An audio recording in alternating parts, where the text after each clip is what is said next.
doutorado, a Gisele, a Prefeitura de Queimados, aos professores e professores, profissionais de educação que estão aqui, que estão chegando, né?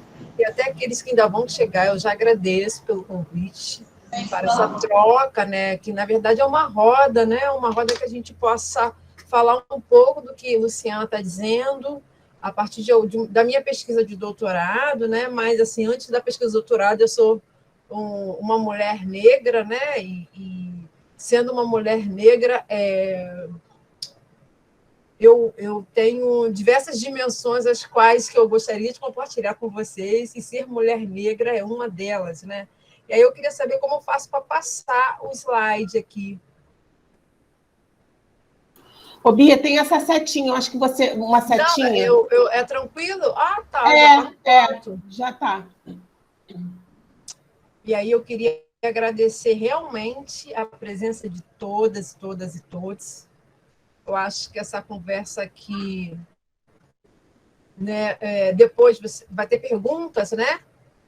Vão ter perguntas, e aí é interessante a gente trabalhar. Eu vou ficar no slide, eu não vou ver vocês, tá? Eu não sei como que eu faço para ver, tá tudo certinho aí? Bia, tá tudo certo. Qualquer coisa, eu falo contigo. Tá. Eu vejo aqui. Tá bom, então. Deixa eu ver. Então, como já me apresentaram... Bia, se você puder botar em modo de apresentação, acho que fica melhor para a gente ver. Então, peraí. Ele demora um pouquinho, mas já deve estar aí vindo. E assim, lembrando também que assim, as nossas transmissões estão gravadas. Queria também agradecer aqui a Hanna, da Comunicação Gratidão, que está aqui com a gente. Depois, essa nossa roda vai para o YouTube da CEMED, e aí, assim, os 1000 professores da rede vão, sabe, republicando, e a palavra vai girando. Aí, às vezes, a gente faz uma transmissão que não tem tanta gente no momento, mas depois o negócio fica com um montão de visualização, que aí é do tempo de cada um, né? Com certeza, com certeza. Foi aí, gente? Ainda tá, ó, clica nesse quadradinho, ó, tem anotações, aí tem um quadradinho, 2 quadradinhos, 3 quadradinhos, no 4º quadradinho. Peraí, um momentinho, vamos lá.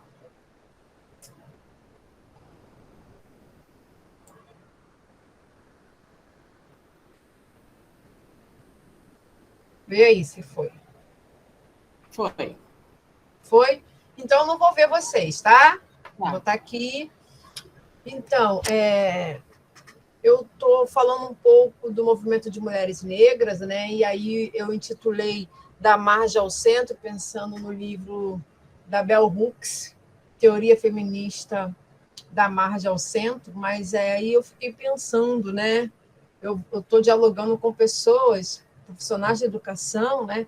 De Queimados, né? Que devem ter muitas discussões sobre margem e centro, né? E aí eu estou tentando provocar a pensarmos juntos, né? Do que vocês estão entendendo como margem e centro, né? A partir do próprio trabalho de vocês, né? E aí, como me apresentaram, né? Eu faço doutorado em Geografia na UF, fiz mestrado em Educação a partir de práticas pedagógicas de organização de mulheres negras, né? Eu tenho uma especialidade em gênero e sexualidade. Eu sou diretora da Casa das Pretas, né? Que fica aqui no centro do Rio, que é de uma ONG chamada Coisa de Mulher, Centro de Documentação de Coisa de Mulher, e sou ativista do movimento de mulheres negras, igual Lucianas, e defensora dos direitos humanos das mulheres. E aí eu trago para a gente pensar, né? Como eu disse para vocês, a minha provocação, eu sou um corpo, né? Um corpo negro, né? De uma mulher negra cis, mãe, irmã, tia, né? Tia-avó agora, né? E aí a minha construção enquanto mulher negra, eu trago a Lélia Gonzalez, né?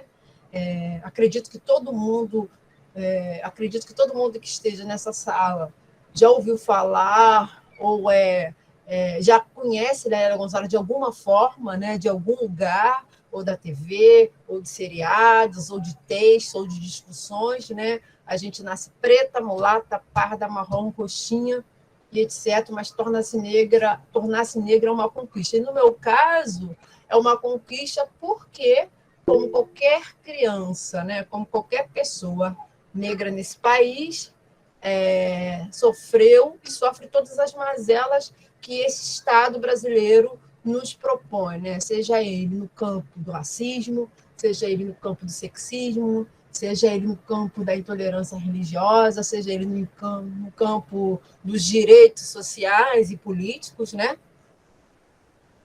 E aí eu trago para a gente pensar o meu lugar de enunciação, né? Eu vou tentar trabalhar numa perspectiva aqui, né, decolonial, vocês já devem ouvir falar, já devem ter ouvido falar, e aí o decolonial que eu trago é de uma ruptura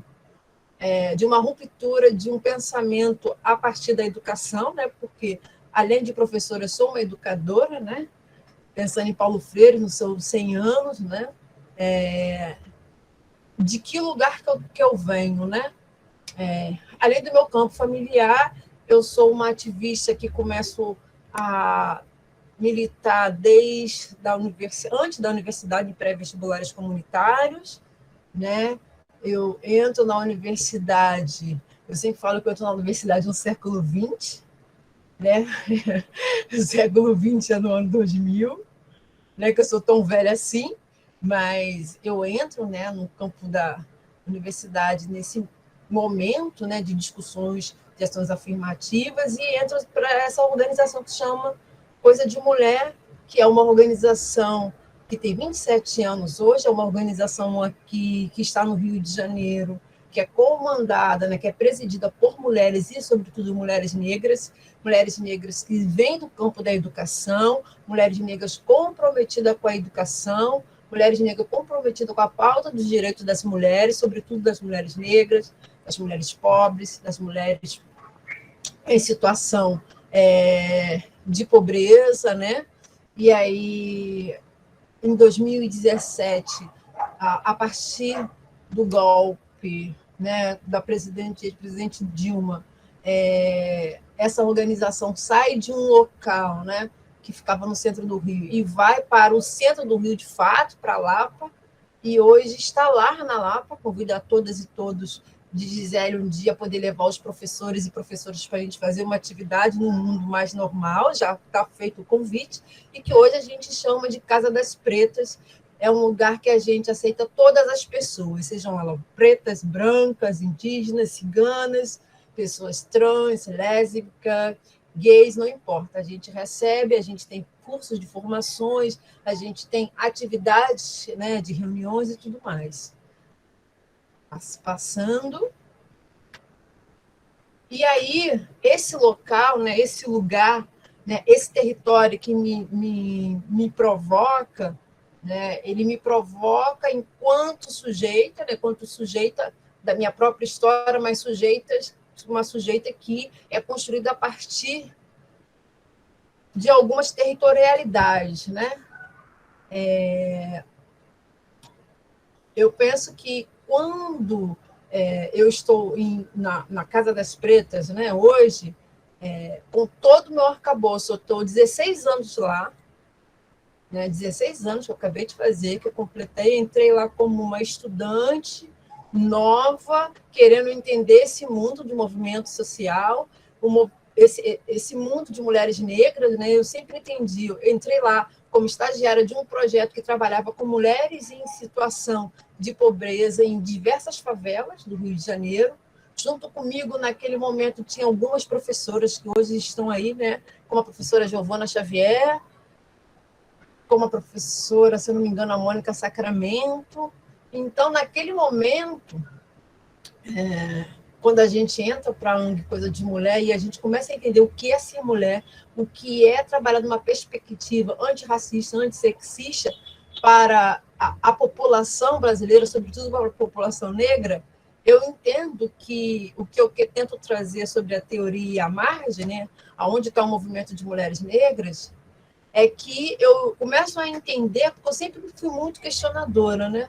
Por que eu estava naquela organização, que era uma organização que fazia curso de formação em presídios, fazia curso de formações em centros de saúde, fazia parceria com aquele momento, poderia existia isso, né? Organizações sociais do estado do Rio de Janeiro trabalhavam com prefeitura, trabalhavam com o município, né? Elas faziam formações de professoras, e aí eu nunca entendi que eu chegava na universidade e não encontrava pares que pudessem discutir comigo sobre isso, e, sobretudo, não existia uma literatura ou alguém que falasse sobre isso, e eu entendendo, paralelamente a isso, que essas mulheres estavam produzindo diversas situações, as quais eu entendia como epistemologia, conhecimento, produção de saberes, né? E aí eu comecei a questionar, naquele momento, naquele primeiro período, onde que está a história das mulheres negras, né? Por que as mulheres negras não estão nos livros? Elas estão nos livros. Elas são professoras, educadoras do 1º à 4ª série. Até aí eu estava entendendo. Mas eu falava, não só nesses lugares. As mulheres negras, elas estão para além disso, né? E aí, quando eu trago essa provocação, que é uma provocação que eu também pretendo ter na minha tese futuramente, né?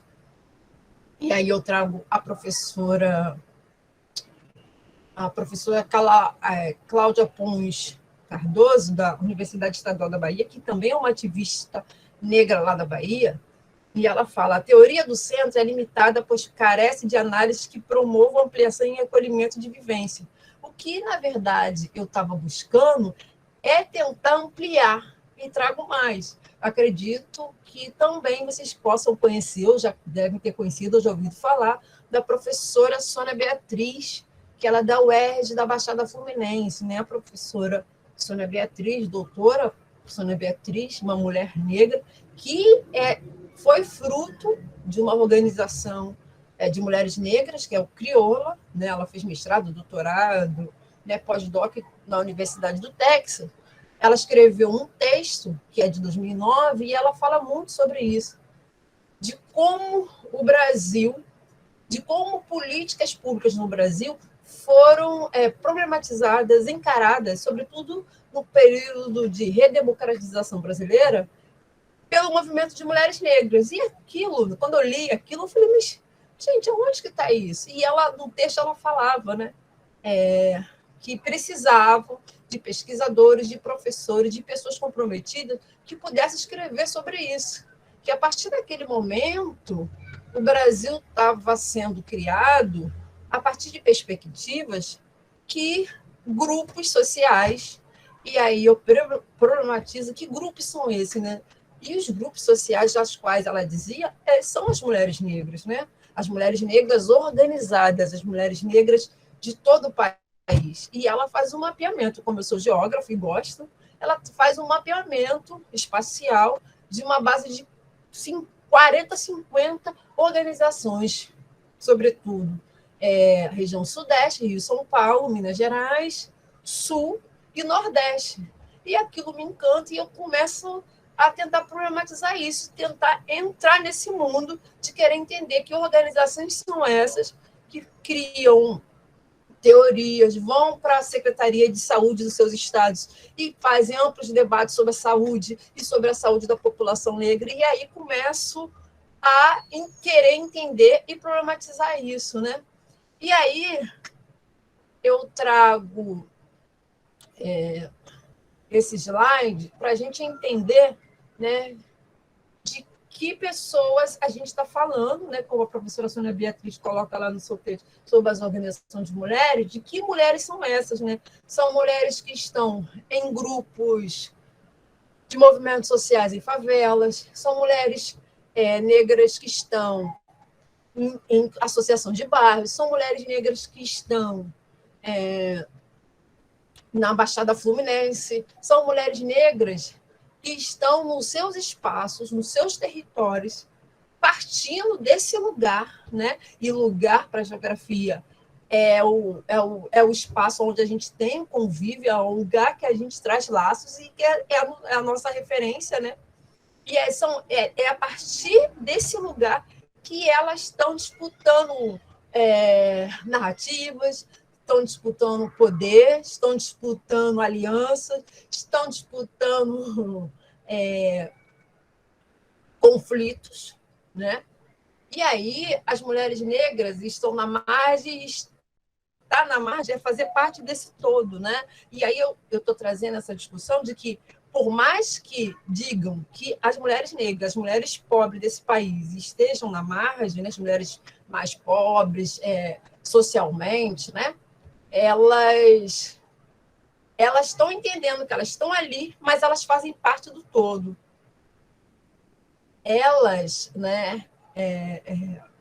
Essas mulheres negras, elas sabem do lugar das quais elas estão falando, as quais elas estão dialogando, e elas também estão entendendo que tanto lá, nesse lugar, né, que é o seu território de ação, onde ela provoca estratégias, lutas, né, a partir das suas bandeiras, elas sabem do que se trata, né? A mulher negra, quando ela está... aí eu estou falando de um campo de organização, tá? Dentro de um movimento social, dentro de uma associação comunitária, dentro do grupo de mães da escola. Vou dar um exemplo. Elas sabem do que estão falando, elas sabem para onde elas querem ir e o que elas querem fazer, né? Então, assim, e ela sabe quem é a pessoa, quais são os grupos de poder aos quais podem barrar qualquer diálogo, que possam fazer qualquer tipo de opressão. Então, as mulheres negras, elas, desde que chegamos do momento que a gente chegou nesse país, né, a forma que a gente chegou, né, a partir de navios negreiros, a partir do sequestro que fizeram com a população preta desse país, as mulheres negras sempre se permitiu ser organizada ou minimamente coletivas. E aí eu trago aqui uma coisa para a gente pensar a importância desse movimento, né, dessa trama, eu posso chamar, e aí eu estou falando de uma trama positiva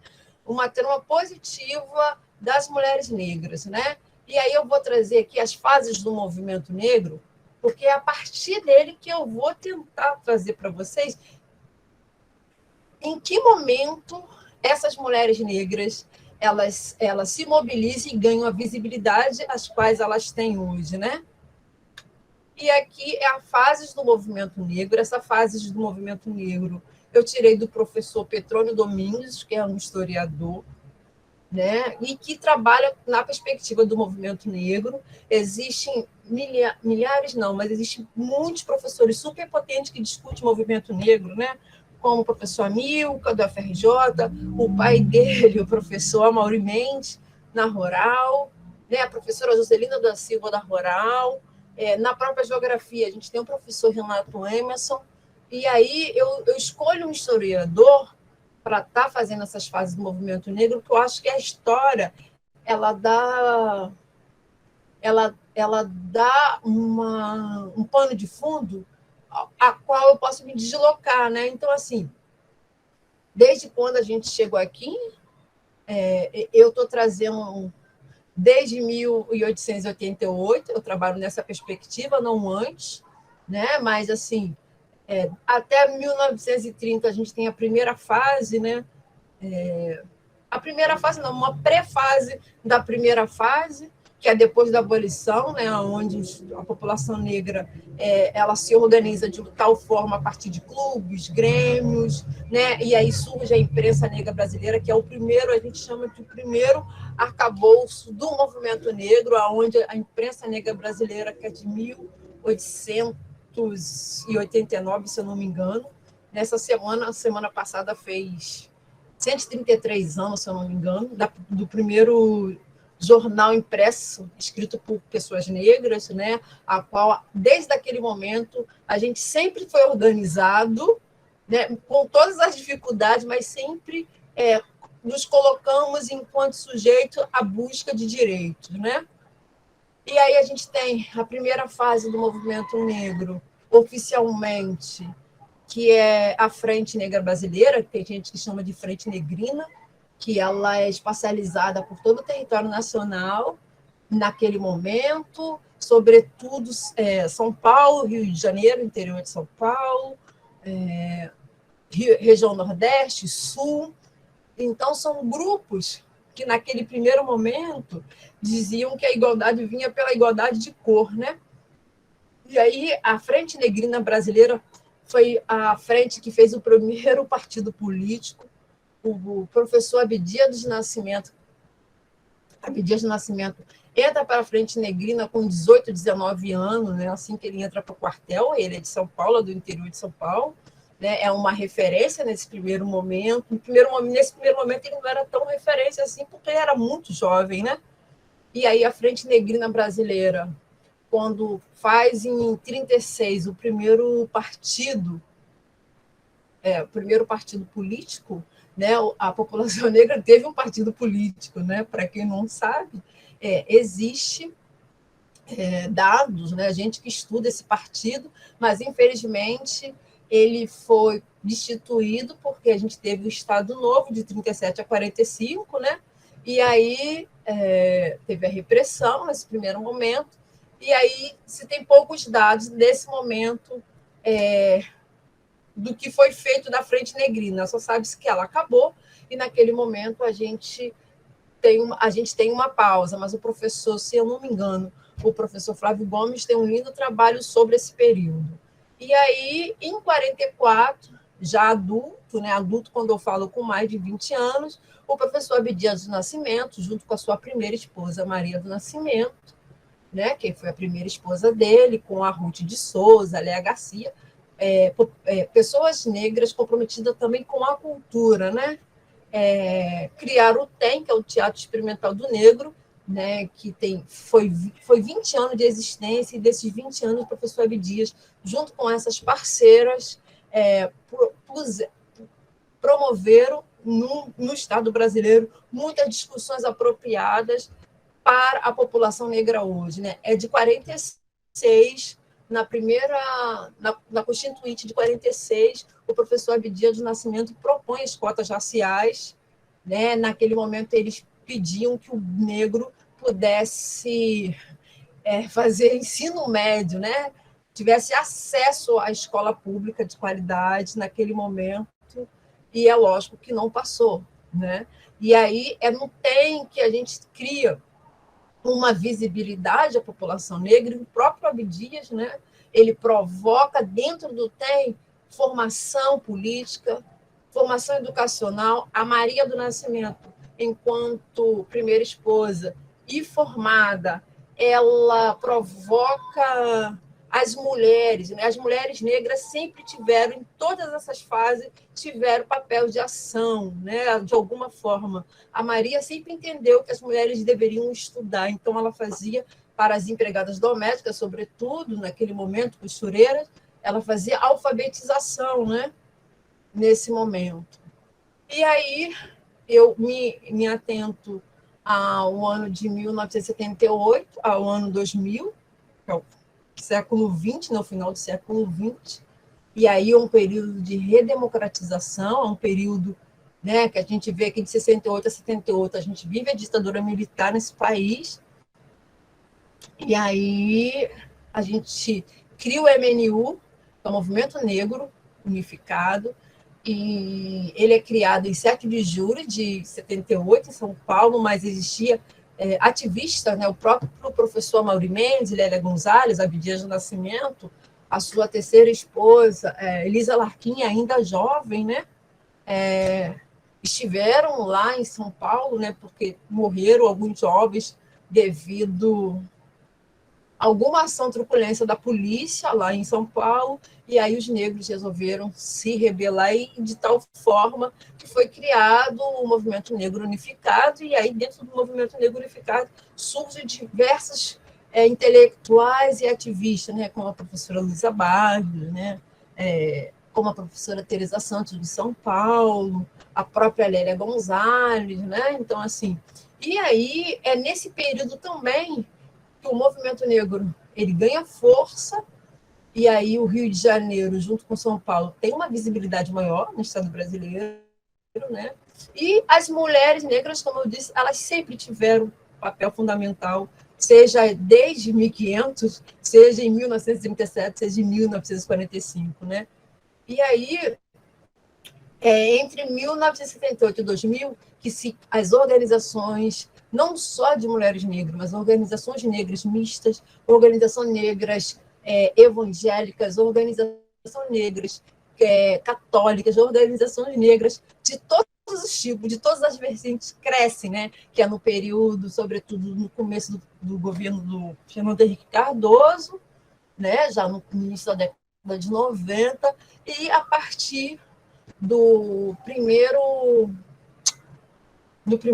mandato do ex-presidente Lula, essas organizações negras elas ganham uma outra roupagem, né? E aí a discussão vem de 2000 ao século XXI, né? Que aí começam outros movimentos negros, né? Movimentos negros acadêmicos, movimentos coletivos, grupos, associações, redes, né?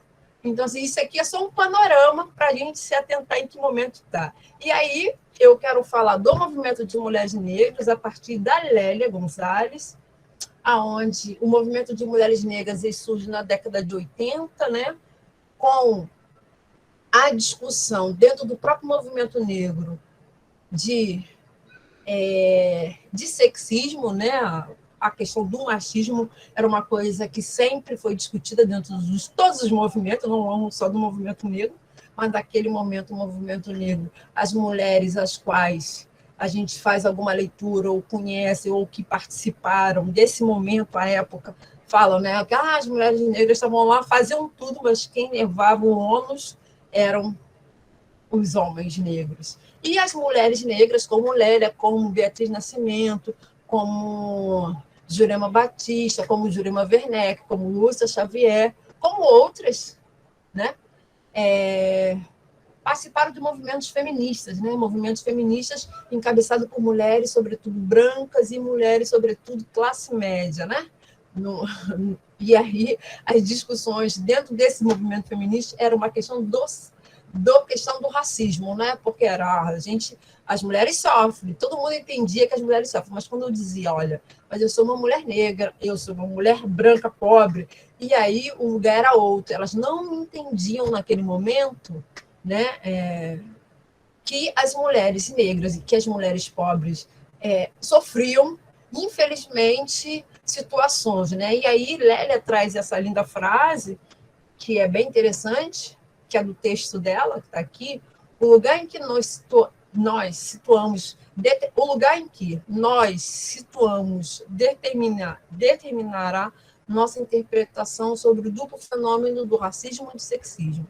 Para nós, o racismo se constitui como a sintomática que caracteriza a neurose cultural brasileira. Nesse sentido, veremos que sua articulação com o sexismo produz efeitos violentos sobre a mulher negra em particular. E aí, o que hoje a gente está discutindo sobre essa palavra, né, que virou moda, sobretudo na academia, nos espaços, que é a interseccionalidade, as mulheres negras, não só as mulheres negras do Brasil, mas as mulheres negras da América Latina, as mulheres negras americanas, elas sempre entenderam, né, antes dessa palavrinha que é cunhada em 1992, sempre entenderam que a pessoa, a mulher, ela sempre entenderam que a mulher negra ela só não sofre porque ela é negra, né? Ela sofre por ela ter diversas diversas nuances, eu posso falar assim, e a qual faz com que ela sofra a discriminação. Isso que eu não quero dizer que ela sofreu só porque ela é só mulher, ela sofreu só porque ela é isso. Não existe mais categorias que é mais ou que é menos. É claro que vai ter uma que vai impulsionar no momento que a qual acontece, né? Mas e aí, lá na frente eu vou falar um pouco mais de interseccionalidade. E aí a Lélia traz essa discussão também, e ela... Oi? Tá tudo bem, a gente está te ouvindo bem, Bia, pode continuar. E aí a Lélia, ela faz uma provocação, sobretudo na década de 80, que quando as mulheres negras, ela fala, ao reivindicarmos nossa diferença enquanto mulheres negras, enquanto americanas, né, que somos mulheres negras nas Américas, mas com a ancestralidade em África, sabemos bem o que trazemos em nós, as marcas da exploração econômica, da subordinação racial e sexual. Por isso mesmo, trazemos conosco a marca da libertação de todos e de todas. Portanto, nosso lema deve ser organização já. Ela sempre entendeu que, para a população negra, para a população, sobretudo para as mulheres, para elas saírem dos lugares dos quais ela ocupa enquanto sujeito, lá na base da pirâmide social, infelizmente, ela precisava se organizar, né? Ela precisava sair, fazer esse deslocamento. E ela nunca achou que era por causa de uma coisa só, né? E aí, quando as mulheres negras, né, situadas na margem, dá sentido à centralidade da luta feminista, porque tem isso, né? E aí eu vou falar mais na frente, o movimento de mulheres negras, ele tem diversas mulheres. Tem mulheres católicas, tem mulheres evangélicas, tem mulheres candomblecistas, tem mulheres espíritas, tem mulheres que não são nada. A questão do movimento de mulheres negras que se adensam nessas organizações, elas estão lá por o primeiro lance, né, como diz Lélia, é o racismo, né? Porque a gente sabe que o racismo, aí todo mundo sabe que está falando todo dia, toda hora, é estrutura, né? Se falou que é racismo, é estrutura. Essa questão estrutural, beleza, mas o racismo, por si só, ele é a estrutura de um Estado. Então, o racismo ligado ao sexismo, ligado ao machismo, a questão da intolerância, né, e todos os preconceitos e opressões classistas, né, de orientação sexual, provocaram nessas mulheres, sejam elas em que instância ideológica que ela esteja, né, a partir do próprio movimento feminista, cria não só tensões, mas possíveis mobilizações e formações críticas do próprio movimento, né, mas também movimentações que possam orientar para a luta nos seus territórios que avançam, né? E mediante a isso, eu penso que o movimento de mulheres negras começa a provocar, dentro da luta dos movimentos sociais, um deslocamento que até então ninguém fazia. É a partir do movimento de mulheres negras, aí eu trago a professora Luísa Barros, que foi uma das fundadoras do MNU, do Movimento Negro Unificado, e foi a primeira secretária de Igualdade Racial. Ela sempre disse que se não fosse as mulheres negras, do movimento de mulheres negras, a sociedade não discutia o feminismo como a gente discute hoje, seja ele o feminismo negro, seja ele o feminismo vegano, seja ele o feminismo mais radical, porque é a partir das mulheres negras, né, que ganha ramificações e vai para os grupos e vai da forma que vai.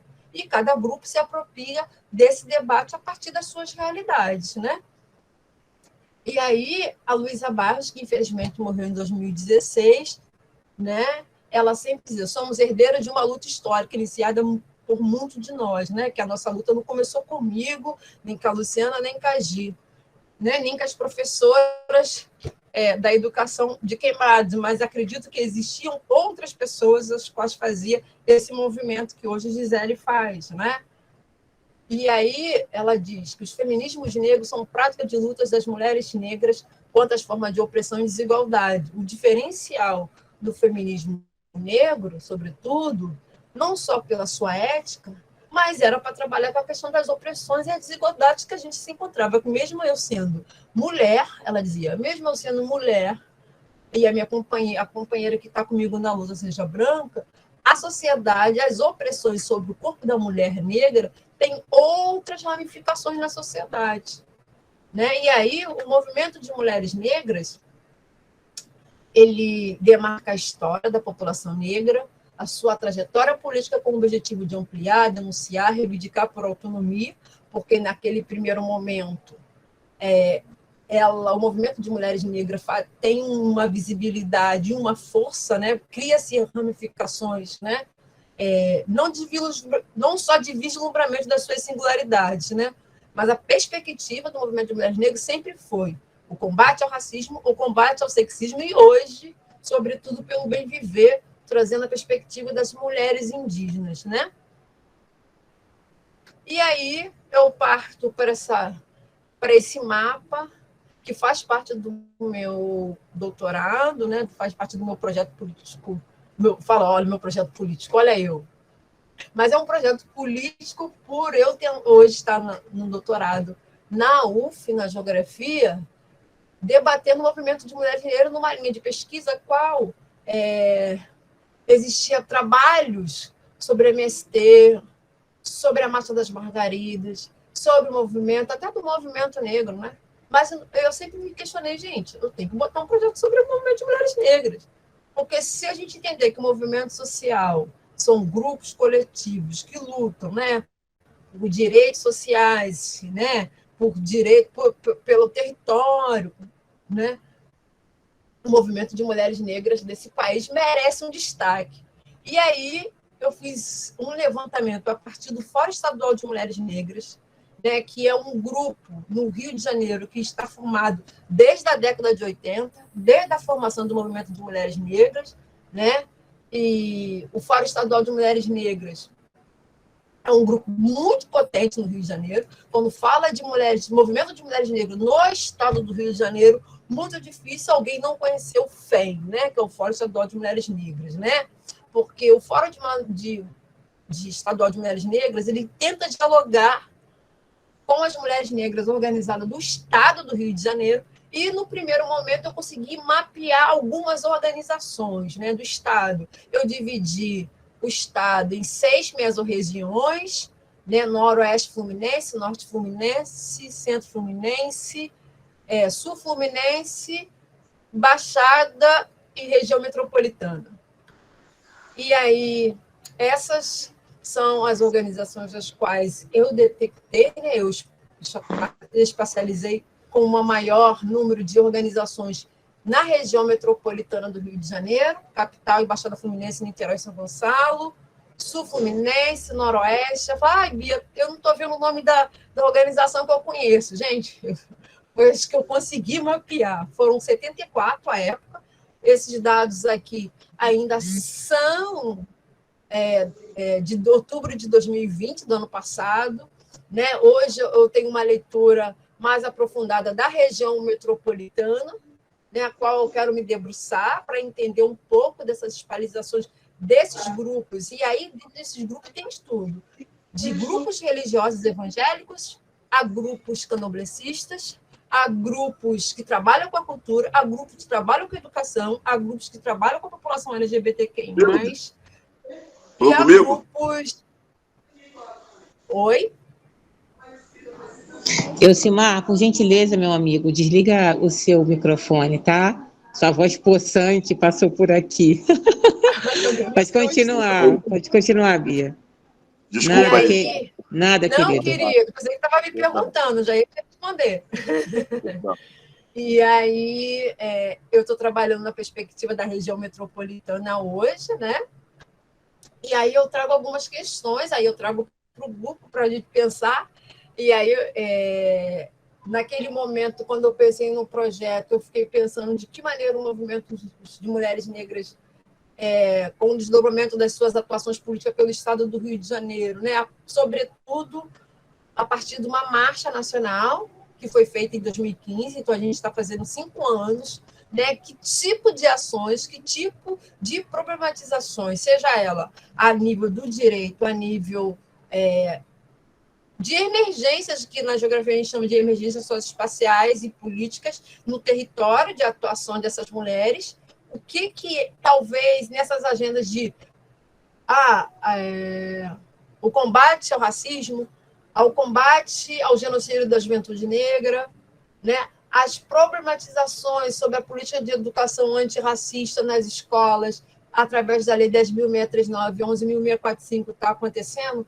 Então, são movimentos os quais, o qual ainda eu estou trabalhando, a que caminhos eu vou seguir, né? De que forma o movimento mobiliza ações multiescalares e interescalares nos jogos políticos e efetua política de escalas, as políticas de escalas que eu estou trazendo, não a escala matemática, mas, sobretudo, no conceito político, né?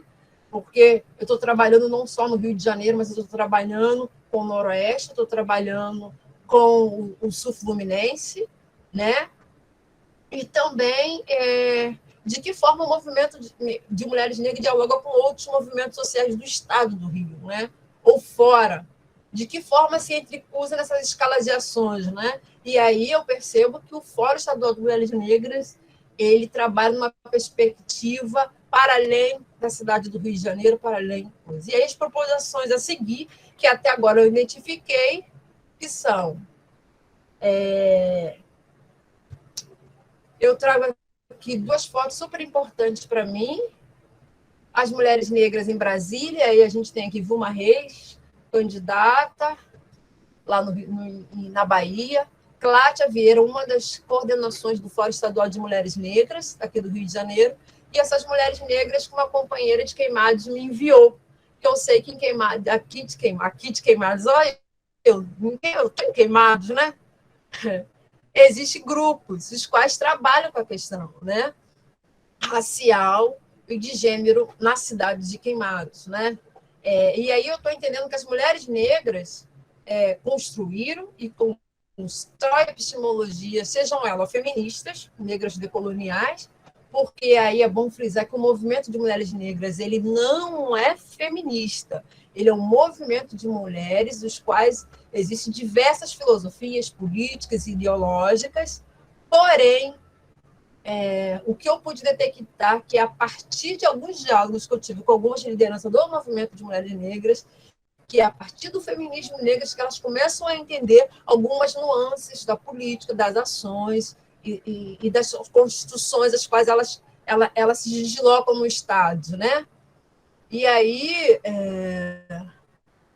ela é a partir da margem que essas mulheres estão construindo as suas políticas, estão construindo os seus espaços de poder, os diálogos as quais com as prefeituras locais, com as associações de moradores e com as demais perspectivas. Isso vai depender de que tipo de nuance, tipo de ação, estratégia política essas mulheres organizam nos seus territórios, né?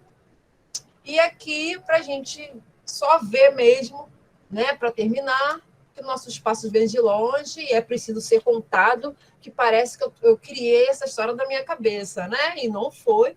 E aqui tem foto da Frente Negrina, do dia 7 de julho de 1978, a marcha de 1988 com a Lélia Gonzalez, né? Então, vai dizer, o movimento de mulheres negras, o movimento negro brasileiro, ele tem uma construção política nesse país, a qual a gente tem que dar nomes e sobrenome, como a própria Lélia já diz, né? A história do negro, nós somos hoje 56% da população, que se eu e se vocês não contarem, e aí não precisa ser negro para contar essa história. Precisa ser uma pessoa comprometida com uma educação antirracista, antissexista, anti-homofóbica, anti-lesbofóbica, que possa dar nome a isso, né? Porque a invisibilidade dessa história, ela sempre teve, mas existe um campo de luta, eu acho que esse grupo seja esse campo, né? Então, aqui são as lutas, reivindicações, marchas, protestos, né? Os movimentos negros e movimentos de mulheres negras sempre se organizaram para chamar a atenção do Estado brasileiro, para provocar políticas públicas e para provocar ações como hoje o Fórum Estadual de Mulheres Negras tem uma conversa com a LERJ, que é a Assembleia, a Associação, esqueci o que significa LERJ, esqueci.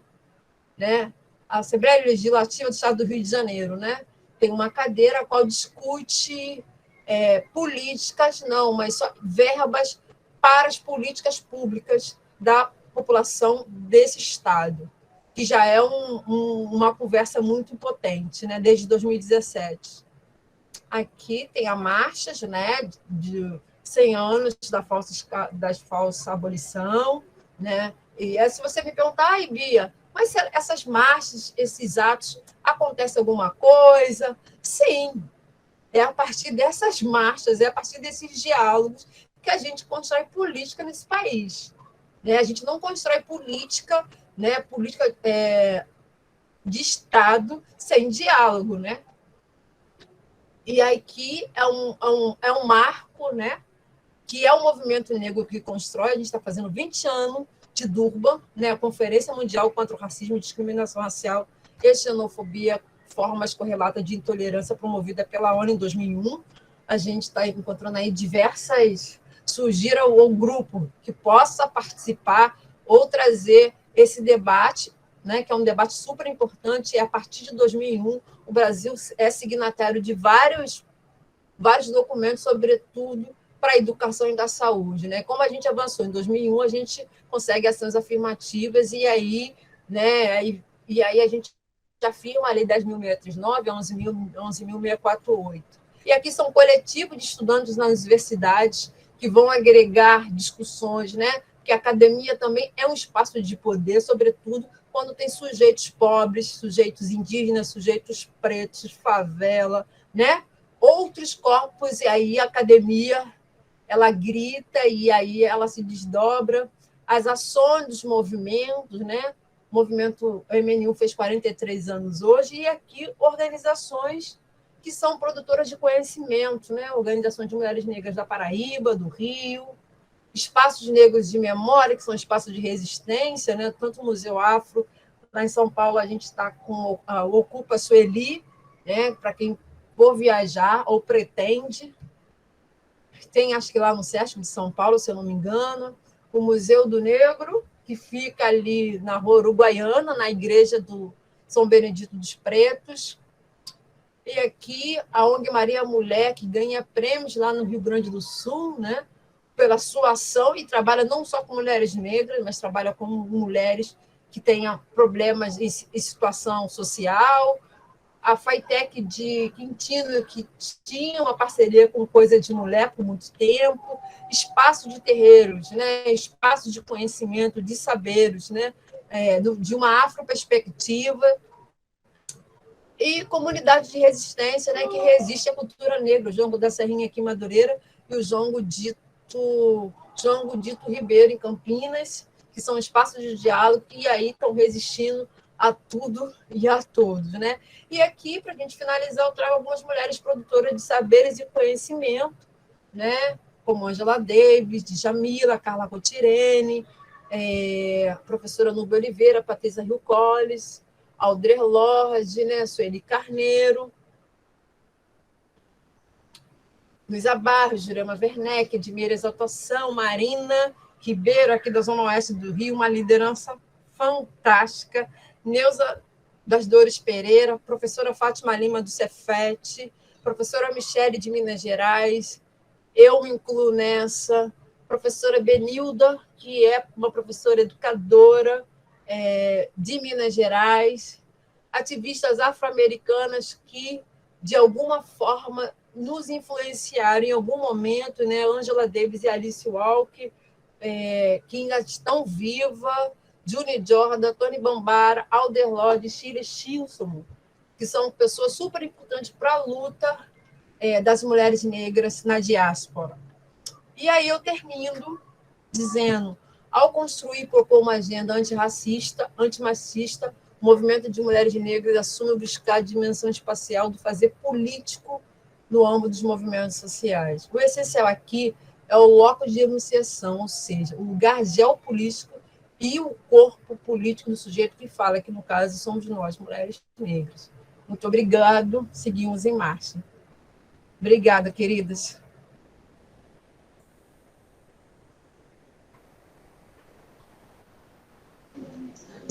Uau, seguimos em marcha. Muita gratidão, gente. Estava aqui só aprendendo, né? Costurando algumas coisas aqui dentro, né? Estabelecendo alguns sentidos outros. Como foi potente essa fala, né? E trazer um movimento de luta preta a partir das mulheres, né? Foi sensacional. Normalmente, né, a história, a gente sempre tem dito isso por aqui, né? Que a história precisa ser contada por nós. A academia fez isso muito tempo, né? Ela vinha na escola falar sobre a escola, né? Durante muito tempo, várias pessoas nos estudaram, né? Aí voltavam para a universidade, defendiam suas teses, tocavam seus barcos. Que é diferente do compromisso político, ético, moral, ancestral, de luta, que nós, mulheres pretas, homens negros, e a galera que está nessa sala, que vai depois nos ouvir pelo YouTube, a gente acredita ter, né, com as demandas da população negra, com as demandas da equidade, da justiça e da reparação. Eu queria que as pessoas colocassem suas perguntas no chat ou que abrisse mesmo sua telinha para falar, o que entendeu, o que não entendeu, o que fez sentido, o que não fez.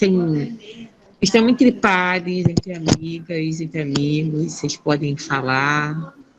Ô, Gi, já que as pessoas ficam meio com vergonha, eu vou fazer uma pergunta aqui para a Bia. Não é nenhuma pergunta, Bia. Eu queria que você, no seu lugar, do seu lugar de fala, né? E aí você faz o movimento, você vai para a academia, você está hoje no doutorado. E aí eu queria que você apontasse para a gente assim, alguns possíveis caminhos. Quais são os possíveis caminhos a partir do movimento de mulheres negras que a gente, enquanto professor e professora, né, no chão da escola ali, mexendo com os nossos currículos, né, o nosso cotidiano, como que a gente pode aproveitar? Quais são os possíveis caminhos que movimentos de mulheres negras apontam para a gente? Assim? Você tem Eu respondo agora? Então, eu penso que o movimento de mulheres negras, ele, a partir da sua própria formação, né? A grande maioria das mulheres que compõem o movimento de mulheres negras hoje, sobretudo, são mulheres negras que vieram da educação e da saúde.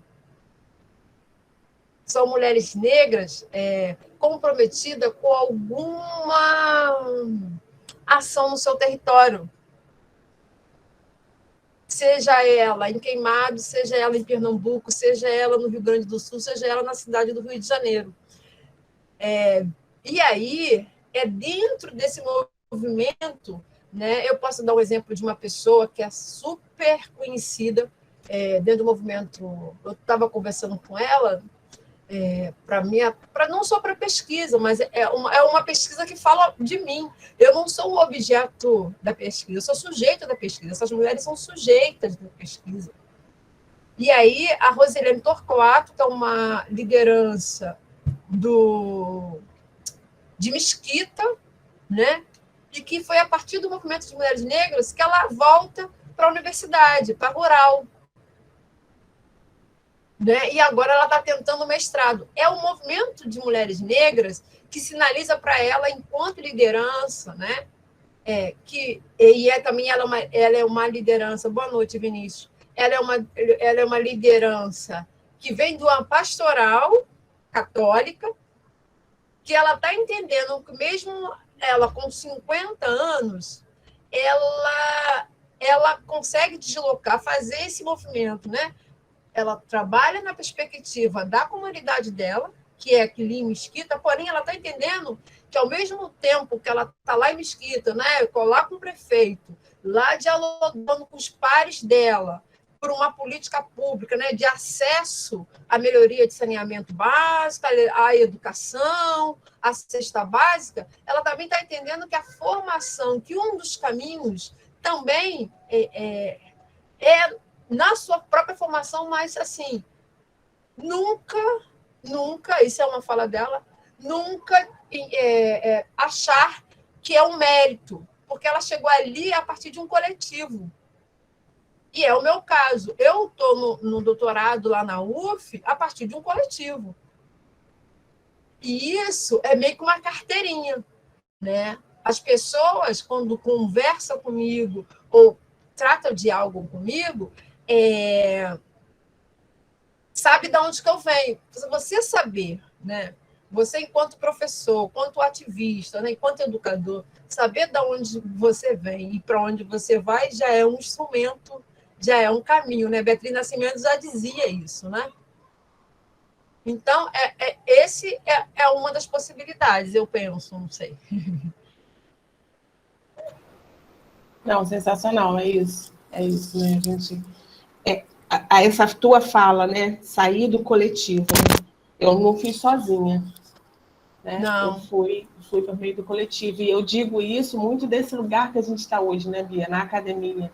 A gente se sustenta na academia, que é um espaço branco, eurocêntrico, e que vira o nariz para as nossas proposições, estando juntas. Né? A gente se mantém nesse lugar estando juntas. Então, isso é muito, muito significativo. Eu não sei se Gi vai falar mais alguma coisa. Tem uma contribuição de uma professora, a professora Renata. Conseguiram me ouvir? A Renata... Lu? Tá conseguindo me ouvir? Não. Tô. A gente está ouvindo, tá ouvindo. Boa noite, longe, meninas. né? Aí, mas está tudo bem. A gente consegue te ouvir. A tua voz está de primeiro plano. Fica tranquilo. Então, o meu celular saiu da reunião e aí eu queria que você lesse, ou que Renata mesmo colocasse. Tem uma colega que contribuiu, que escreveu a fala dela aqui no chat para a gente. Se quiser, eu posso ler. Se Renata não quiser falar, eu posso ler. Isso. Posso. A Renata falou assim, ó. Uma pena que entrei no final. Fiquei encantada com essa fala. Para mim, foi incrível quando eu percebi que a geografia conversa diretamente com a questão do racismo estrutural. Pude relacionar, apesar da minha humilde leitura, que, de acordo com Milton Santos, é visível um sistema de apartheid brasileira. Ainda bem que o encontro ficará gravado. Então, Renata, concordo com você sobre tudo, sobre Milton Santos, né? E sobre a questão não só do apartheid brasileiro, mas de que o racismo, sobretudo, ele é estrutura. Né? Hoje a gente fala, o racismo é estrutural, o racismo é estrutural. Sim, sempre foi, nunca deixou de ser. Que bom que ele está hoje em pauta, né? O racismo estrutural, o racismo... Porque se hoje nós, pessoas negras, pessoas pobres, que é de escola pública, estão nesse, vou dar um exemplo, né, das universidades públicas brasileiras, né, foi por algum motivo, e esse motivo foi por causa do movimento negro. Temos que dar nome aos bois, né? A gente não pode deixar, esse é o nosso papel enquanto educador, né? Se hoje a gente tem saiu semana retrasada, se eu não me engano, num boletim de dados da PNAD, o número de mulheres, hoje na Universidade Pública Brasileira, mulheres negras, é o maior grupo social. É lógico que ainda não saiu em que área que ela está, né? Condições socioeconômicas desse grupo. Mas se a gente for parar para pensar lá no ano 2000, antes da lei, né, da política de ações afirmativas, de cotas raciais, nós éramos, o Racionais MCs já canta, né? Nós éramos 2% da universidade pública.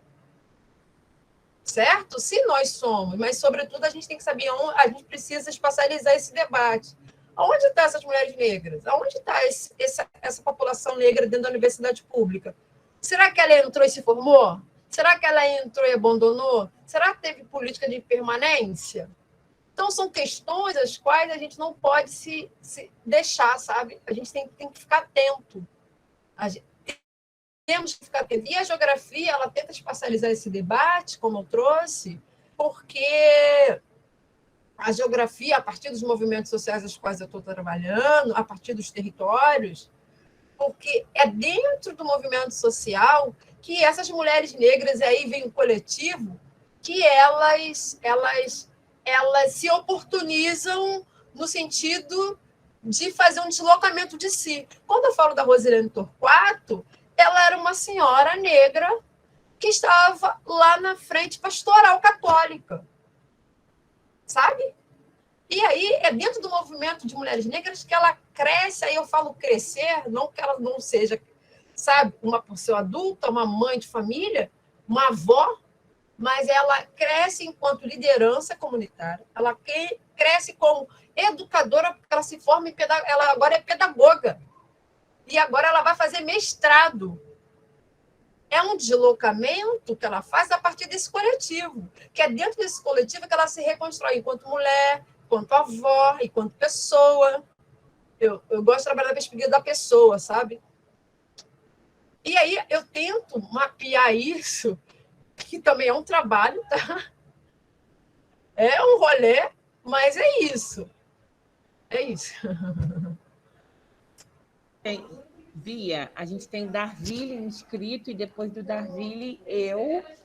E aí acho que a gente pode encerrar a rodada. Darville, você vai falar com a gente agora? Sim. Darville, rapidinho, só para agradecer a professora, um minutinho, tá? Só para agradecer. Claro, a gente não vai abrir a câmera, meu cabelo tá todo emaranhado. Gente, olha só, eu estou aqui fazendo os diários aqui, então tô meio emaranhada aqui.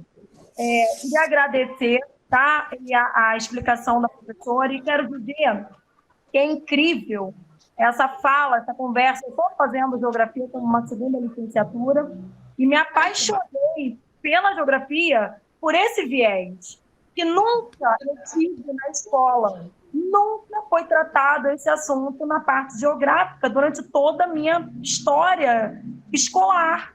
A geografia sempre ficou pautada naquelas decorebas. Gente, eu nunca imaginei que a relação que tinha. Comecei a ler Milton Santos e comecei a me apaixonar enlouquecidamente. Então, assim, fico feliz. Obrigada pela explicação, tá, professora Bia? Excelente. Ainda bem que está gravado, que eu vou assistir desde o início, tá? Então, você está fazendo aonde, geografia? Eu estou fazendo pela Uninter, à distância. Sim.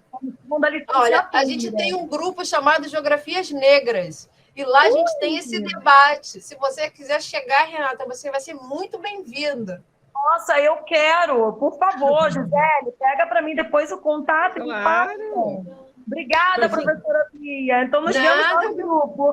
Com certeza, a gente precisa.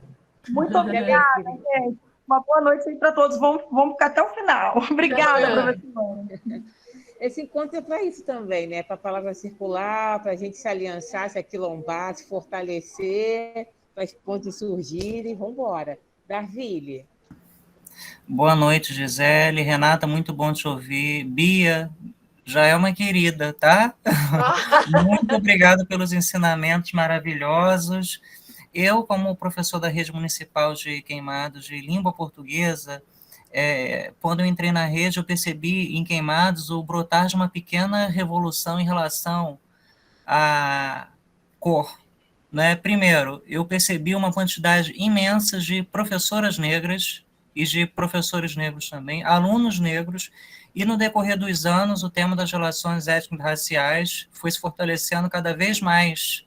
Então, em Queimados, eu ainda tenho a esperança, o alento de um dia ainda ser pesquisado academicamente. A nossa rede precisa ser pesquisada, né? Porque eu já cheguei à rede, já vi mulheres negras em lugares de destaque, ocupando posições hierárquicas muito bacanas, né? Eu cheguei, a Lina, ela me recebeu, a Lina é uma mulher negra, né? Agora nós temos a Gisele aqui, olha só, isso para mim é muito gratificante, e eu tenho certeza que um dia a rede municipal queimadense será estudada. Eu falo isso enquanto um professor gay mesmo, gay, que não tem o mínimo temor em esconder isso. Eu acabei de ler no jornal Estadão que só 15% da população LGBT se assume no ambiente de trabalho, e na rede municipal, apesar do tema ainda estar engateando, né, porque prefere muitas das vezes silenciar devido a uma série de razões, eu encontro no movimento negro anteparo até para as minhas próprias aspirações, até para as minhas próprias necessidades como pessoa LGBTQIA+.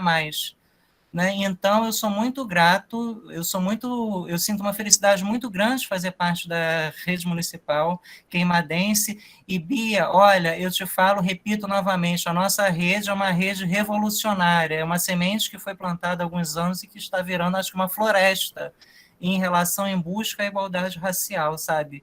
Então, muito obrigado mesmo, eu fico muito emocionado e muito feliz.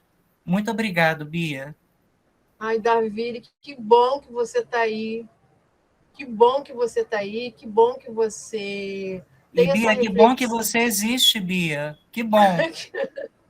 Sim, e que bom que você existe, né? Para eu existir, precisa do outro e da outra, né? E aí, Darville, eu acho assim, quando você se coloca, né, no meu caso, existe um peso e duas medidas quando a gente nos colocamos. Eu acredito que você deve passar por isso. E aí, eu só vou enfrentar isso porque eu tenho alguém por trás, né? Que é esse coletivo ao qual eu sei, eu vou ganhar porrada, as pessoas vão me criticar, mas é isso. Eu sei com quem eu vou correr, tem a Luciana, tem a Gi, tem a Ana, tem a Carla. No seu caso, eu adorei isso, gente. Prefeitura Municipal Queimadense, eu amo. Sou geógrafa, né? Queimadense, eu não sabia que era Queimadense. Eu fiquei até pensando sobre quem nasce em Queimados é o quê? Queimadense, não é isso? E aí, Davi, é um prazer te conhecer, né? Um professor de língua portuguesa, né? É um professor que se assume enquanto uma pessoa gay, e isso é muito importante. É importante para os dados, é importante para a sua identidade, para a nossa identidade. O corpo docente, o corpo discente, a comunidade escolar te vê enquanto pessoa, né? Né? E isso é trabalhar com uma educação antirracista, antissexista, anti-homofóbica, antitransfóbica, antilesbofóbica, né? E esse debate ele nunca vai cansar. Então, se a rede queimadense de professores, né, já está há anos, a gente precisa que outras redes se inspirem em vocês. Né? Assim, Bia, você sabe que esses dias a gente está sempre em rede, né? Como a gente está falando aqui. Aí a Joana que está aí no Rio, né, na gerência, a gente com a Luciana, o pessoal da sim. Então, e aí elas procuraram a gente para conversar, e elas disseram isso, Gisele, Queimados tem muito para ensinar para a gente, assim. Aí você se assusta, né? Uau! E aí quando você reconhece que realmente a gente olha para a trajetória dessa terra, olha para a trajetória da formação aqui na cidade, né? Eu, outro dia, conversava com a Jaqueline, que é articuladora de leitura, trabalha na equipe que está hoje na CEMED, né, fazendo, né, essa luta, a militância, esse estudo na frente. Ela falava assim, Gisele, quando eu entrei nessa rede, há 15 anos atrás, minha primeira formação nesse sentido foi com a professora Verônica Cunha. A professora Verônica Cunha é professora... Não tinha essa Verônica, enfim, mas assim, tem uma luta, tem uma semente que está aqui, né, sendo brotada, regada. É a professora Verônica Cunha de Artes? Não, Verônica. Só um minutinho. Você de que formação? É artes, não, né? A professora Verônica Cunha, ela é orientadora educacional aqui na rede, ela é professora de língua portuguesa também, é minha colega, um orgulho. Só que em outra rede, Nova Iguaçu. Na nossa rede, ela é, se não me engano, orientadora educacional, ela é uma potência, tá? É mesmo. E o bom disso tudo, saber disso, é bom porque a gente está em vários espaços, né, Lu? Sempre perguntam. Vocês são referências, nem eu sabia. Mil desculpas. Mil desculpas. Eu sabia que a Gisele era de Queimados, né, porque a gente estudou junto, né? Mas da potência da rede eu não sabia, não conhecia. E é isso, né? Se a gente não fala, é aquilo. A gente tem que contar essa história para alguém. Isso aí. Que a rede queimadense tem essa potência. É isso. E vou dizer, tem tanto essa potência no currículo, na escola, nas práticas, como também nos movimentos, nos coletivos daqui. É uma potência cultural incrível esse lugar, né? Então, eu estava dizendo isso para vocês quando a galera estava chegando, né? Outro dia tinha uma reunião com uma líder de movimento de mulheres, ela falou, Gisele, não posso não, porque tem uma pessoa de um assentamento que está sendo ameaçada, eu estou indo para lá. Sabe? Então, é um povo aguerrido de luta, que ensina muito para a gente também. O que a gente está tentando, nessa passagem de bastão que foi feita dessa gestão para nós, não só manter isso, como também ir nesse povo, né? Ir nesses movimentos para além da escola, sabe? E fazer uma troca, e ouvir, chamar para perto, ir para perto e aprender. Né? A gente está vivendo esse movimento aqui, né? E a gente está aprendendo muito coletivamente, tem sido realmente incrível. Ô, Gisele. Sim, querido. Gisele, só para finalizar, mil desculpas. Para você ter uma ideia, quando entrei na rede, a maior parte dos nossos alunos são negros. Eu sou branco. Apesar de ser de uma origem favelada, da Baixada Fluminense também, eu sou branco. E eu observei que os nossos alunos, a maior parte deles, é de cor preta. E ao falar isso com os alunos, muitos ficaram ofendidos, as meninas sobretudo. Hoje, não especificamente hoje, anos após a minha entrada, devido a todo esse trabalho construído com muita luta no decorrer dos anos aqui na nossa rede municipal, eu sinto uma mudança muito acentuada. As alunas têm orgulho de se dizerem pretas, os alunos também. Então, isso é muito significativo. Eu tenho certeza que, em relação à igualdade de gênero e tudo mais, em relação aos direitos LGBTQIA+, eu tenho certeza que nós seguiremos ainda os passos do movimento negro, né, de sair dessa invisibilidade de é um tema que não se toca, é um tema tabu, eu não tenho preconceito, eu não sou homofóbico, mas não vamos falar disso, não é? Assim era também com relação à população de cor preta, a população preta, né? Não, ninguém aqui é racista, o nosso Brasil é mestiço, mas não vamos falar disso não, tá? Porque aqui não tem disso. Eu tenho certeza que os direitos civis LGBT, a discussão da homofobia, ou combate à homofobia, vai muito ser caudatário do movimento negro, sabe? Então, a nossa rede, Bia, é realmente um motivo de orgulho para mim, eu acho que para todos nós, né? Eu estou aqui pensando, eu trabalho na Uniperiferia de Luciano, sobre o conceito de potência, né? E eu trabalho com potência das periferias. E aí, pensando em queimados, quando a gente fala a palavra queimados, infelizmente, às vezes eu faço isso, digito a palavra para ver o que vem na internet, no Google. Queimados? Morreu não sei quantos, estrupos e não sei o quê. E quando eu vejo o relato dos professores, das pessoas que são comprometidas com essa cidade, né, é interessante a gente notar da potência da escola pública, da potência desses sujeitos, dessas sujeitas que fazem dessa escola ser o que é, né? Do quanto, porque é muito fácil falar de um lugar a partir das suas mazelas. Então, o referencial de queimados, os quais vocês estão me trazendo, felizmente para mim, um lugar de potência, né? Um lugar que existe uma rede que discute o debate a partir do debate racial e que, como o Darville traz, que espero que as discussões sobre a população LGBTQI+, seja, né, espelho do que o movimento negro fez, e que isso também durou um tempo, porque a Gisele já tinha me contado que existia uma professora que já trabalhava com isso. Então, quer dizer, são caminhos pequenos que vão construindo laços, né, que vão construindo tramas potentes, né, e que precisam de mãos, precisam de pés, precisam de reflexões, precisam de as pessoas se disponibilizarem a entrar no debate. É como o Darville falou, a gente é mestiço, mas não vamos falar disso não. Não, a gente precisa falar disso. Se o coleguinha da turma, né, bateu no menino, puxou o cabelo do menino e disse que ele é macaco, que ele é fedorento, a gente tem que parar tudo e discutir isso. Não dá para passar, jogar para a direção, para a gestão. Não dá. A gente já passou dessa fase, né?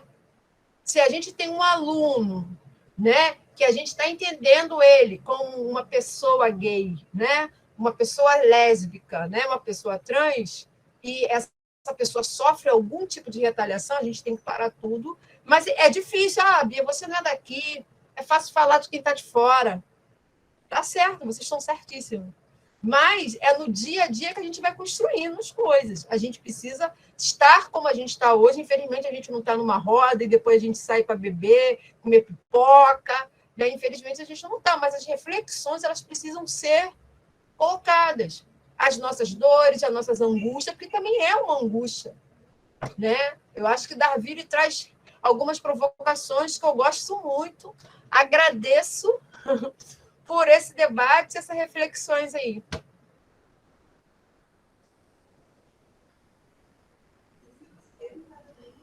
Olha, aqui no chat tem um movimento de agradecimento, de encorajamento. As pessoas estão lembrando, né, o trabalho pioneiro aqui também. Já tinha falado com vocês de Luzia e de Lina, né, que foram da gestão anterior, e a Lina está aqui, isso nos alegra bastante. A gente não tem essa vaidade, a gente está em circularidade, uma apoiando a outra, porque o mundo já quer nos dividir, né? E aí a gente tem que caminhar unido aqui, né? O Vinícius também, eu acho que o Vinícius é de geografia também, está falando que ama a leitura de Milton Santos. Darville, né? Também aqui fazendo menção, agradecendo. Eu acho que é isso. Gente, as meninas também querem dar um recado, porque essas pessoas incríveis estão também numa parceria com uma instituição para uma pós-graduação. E imagina ter aula um ano com essas potências dessas mulheres, elas são porretas demais. E aí, porque é poroso, porque é da experiência, né? Porque é do viver. Né? São intelectuais negras, do movimento negro. Né? E aí elas querem compartilhar algumas coisas dessa formação. Meninas, falem. Ai, Gi, eu não vou ocupar muito tempo, porque eu sei que a gente já se alongou bastante, porque assim, essas discussões, quando a Bia traz essas discussões para a roda de professores e professoras, gente, é uma coisa, assim, a gente fica muito tempo, assim, porque ela traz provocações muito importantes para a gente pensar no protagonismo do movimento negro, sobretudo de mulheres negras, né? Então, falando um pouquinho disso, assim, de toda essa invisibilidade, né, de tudo isso que Bia trouxe e que precisa estar no currículo da escola, precisa estar nas práticas docentes, né, mas isso precisa também passar por uma formação. É lógico que a gente tem formações, né, de professores e professoras, né, sobretudo depois de 2003, né, a Bia falou aí lindamente, depois de Durban, sobretudo, né, de 2001, 2003 a gente teve as duas leis, a Lei 10.639, né? A Lei 11.645, depois em 2008, mas é pensando nessa formação docente que a gente faz parte. Eu vou só compartilhar aqui.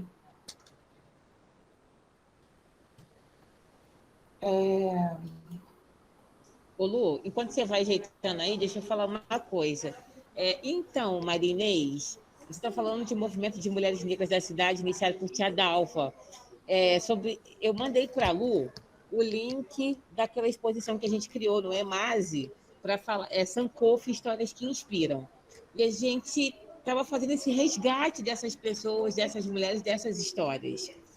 E aí, uma das histórias que brotou primeiro, na verdade, foi de Tia Dalva.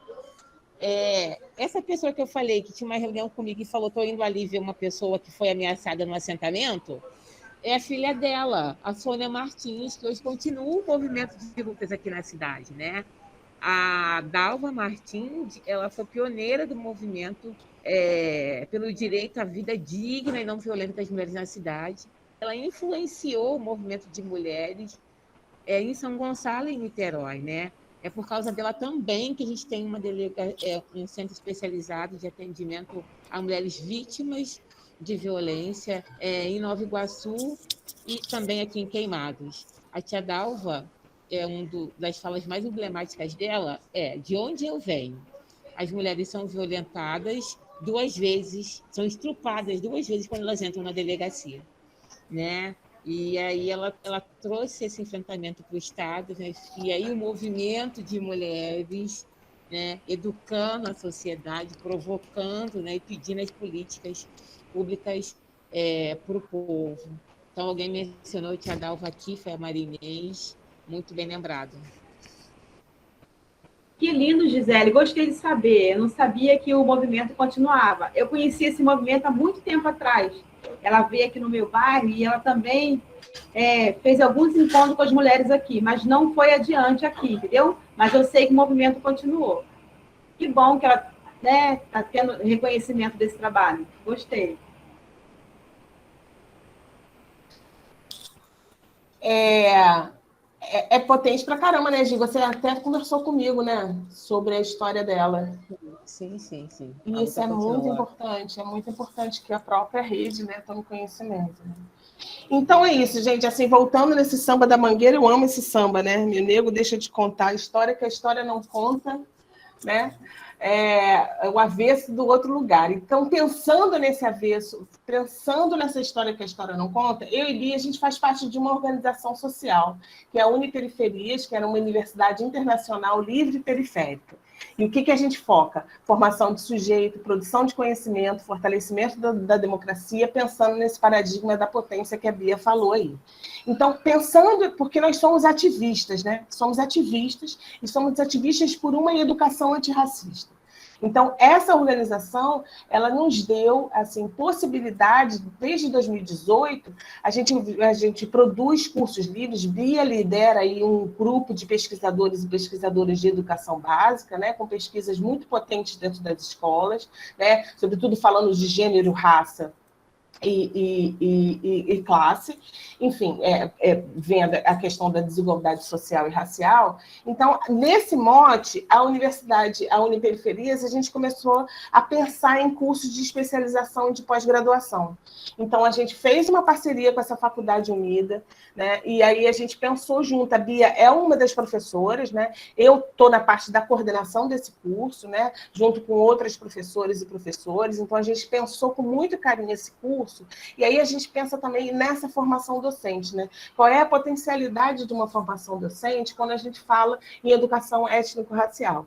Então, a gente está oferecendo, tem esse curso de pós-graduação, que é Confluências Africanas e Afro-Brasileiras e as Relações Étnico-Raciais na Educação. Essa discussão que Bia trouxe, ela vai falar na unidade que ela vai dar aula, que é interseccionalidade, né? Junto com outra professora. Então, a ideia, assim, esses são os objetivos gerais e específicos. Depois eu passo para a Gi, quem se interessar pelo curso. É um curso que tem uma duração, de pós-graduação, tem uma duração de 9 a 10 meses. Então, porque a gente tem aí o calendário por conta de feriados e tal. Então, mas eu acho que, sobretudo, é uma formação que ela é ativista e pensa nessa manutenção de ações pedagógicas e atividades relacionadas à Lei 10.639, né? E quando a gente vai olhar para a literatura, a gente entende que, apesar dessa lei já ter mais de 18 anos, a gente precisa ainda focar nessa formação docente. Então, o público-alvo são professores e professores de educação de rede pública, né? A metodologia de ensino é 100% online, a carga horária são 8 disciplinas, 45 horas de aula cada, então a gente tem tem 2 aulas por semana, né, à distância, e a gente também oferece bolsas de até 100% para professores e professores de educação básica. Então, quer dizer, a gente está pensando aí numa estrutura curricular, que são 8 disciplinas, a disciplina que Bia vai dar aula é essa aqui, interseccionalidades no debate racial contemporâneo, ela vai trazer isso e muito mais, e sobretudo vai aprofundar nesse conceito de interseccionalidade, né? Então, a gente começa com epistemologia, o racismo estrutural, a interseccionalidade, memória e encantamento e ancestralidade, trazendo as africanidades para dentro das práticas docentes, as legislações, porque a gente acha muito importante a gente dialogar com essas legislações da educação para as relações étnico-raciais, olhares para a educação possível. Esse é um módulo só de prática, né, de práticas docentes, né, com professoras Natália e Rosália Romão, que vão trazer aí outras professoras convidadas para participar desse módulo. Então, é onde as pessoas vão exercitar essa prática, né, vão ter conhecimento, e no final a gente encerra com um seminário integrado com todo mundo, né, junto, apresentando os seus trabalhos, enfim, as suas reflexões. Esses são os docentes convidados, né, cada um vai participar aqui de cada módulo de abertura. Então, a Nilma, obviamente, ela vai falar com a gente, junto com a gente, com as legislações de educação para as relações étnico-raciais. O docente responsável é o Fábio Borges, que é um filósofo, que é um dos pesquisadores aí, né, do grupo de Bia. A Elisa Larquim, né, que é a diretora do IPEAFRO, né, ela foi a segunda esposa de Abdias do Nascimento, então ela vai falar aí de memória e encantamento, vai falar sobre africanidades. Antônio Bispo dos Santos, que vai já abrir a nossa unidade curricular 1, vai falar sobre referência e epistemologia negra, né, ele tem aí um conceito muito interessante que é o contracolonial. A Sônia Beatriz dos Santos, que Bia já falou dela aqui, Olhares para uma Educação Possível, ela também vai falar de práticas, né? Ivanir dos Santos, que ele é doutor agora Se não me engano, eu não sei, Bia, eu esqueci. Acho que a história comparada na FRJ. História comparada, isso. Ele vai falar, vai dividir com a Bia aí algum momento da aula sobre interseccionalidade no debate racial contemporâneo, com um recorte para a religiosidade, né, para a religião. Ele é de matriz do candomblé. A Fátima Lima, que também vai estar com Bia, dividindo aí a questão das interseccionalidades no debate racial contemporâneo. E é isso, gente. A gente queria convidá-los e convidá-las para, se vocês têm interesse nessa formação, nesse curso de pós-graduação, sabendo que existem bolsas, né? Existem bolsas para professoras e professores de educação básica. Então, eu encerro aqui com uma frase da nossa querida Zoída Loreto da Trindade, né, que ela cunhou os valores civilizatórios africanos e afro-brasileiros na escola, e ela fala assim: nós, educadores e educadoras, temos responsabilidade social e, oxalá, sensibilidade para com a dor e o sofrimento do outro, cuidado e atenção para com as necessidades existenciais do outro, no intuito de potencializar a necessidade de levar em consideração de maneira crítica a afetividade no cotidiano escolar como fator importante para a compreensão do humano. Deparamos-nos com outro aspecto relevante para essa compreensão, a complexidade humana.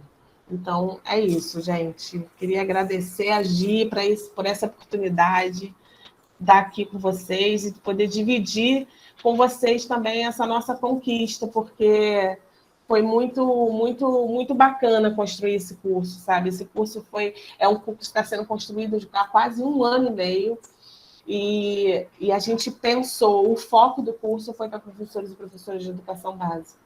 E a gente está de braços abertos assim, para recebê-los e recebê-las assim, nesse curso. E Bia é uma das nossas professoras, maravilhosa. E é isso. Obrigada, Gi. Obrigada pela oportunidade. Obrigada a vocês, todos e todas e todos.